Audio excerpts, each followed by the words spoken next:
Last June, like 1 in 8 women, I was diagnosed with breast cancer. Like the 85% of women who are told they have breast cancer, I have no family history. Now, many of you know I've lost loved ones to cancer. My husband Jay, at 42, of colon cancer. My sister Emily, at 54, of pancreatic cancer. Both were life-shattering losses. Hearing those 3 words myself, "you have cancer," was scary. But I am incredibly lucky because my cancer was detected early. And as a result, my cancer is not only treatable, my cancer is curable. In my case, my breast radiologist was able to detect my cancer early because I had both a mammogram and a breast ultrasound. Breast ultrasounds have been part of my screening routine for many years because, like nearly half of all women 40 and over, I have dense breasts, which not only increases my risk of breast cancer, but it makes it difficult to detect abnormalities with mammograms alone.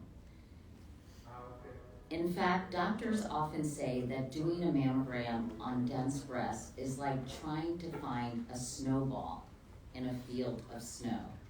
And that's why it's so important for me to have a breast ultrasound, which clearly showed I had a suspicious tumor, which a biopsy later confirmed as cancerous. I have access to the best healthcare money can buy, but no woman in this country should have to forgo life-saving screening because insurance doesn't cover it. It's simply not right. As my breast radiologist puts it, it's a disgrace. Historically, women's health care has been given short shrift in this country.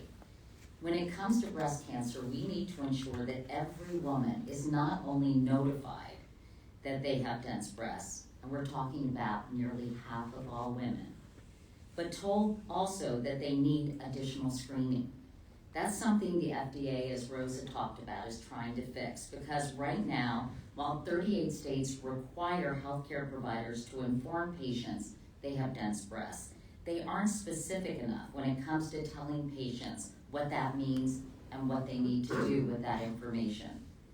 And when patients are properly informed, they often forgo additional testing, like breast ultrasounds or MRIs, because they can't afford it or their insurance doesn't cover it. The Find It Early Act will help level the playing field for women who need and deserve to have thorough breast cancer screening. As we already heard this morning, we know that early detection saves lives. Cancer is most treatable when it's caught in its earliest stages.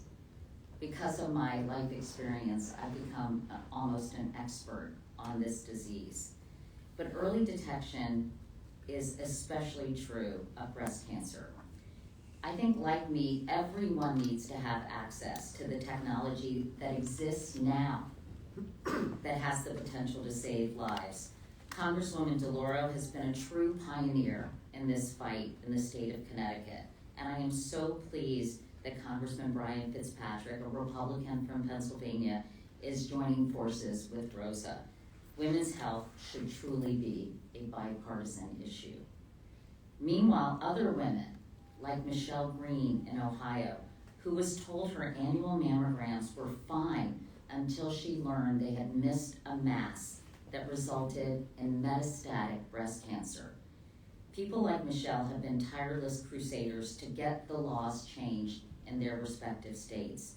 The Find It Early Act will ensure that every woman in every state across the nation will have access to the best possible screening technology. Most importantly, as Rosa said, it will save lives. And what's more important than that?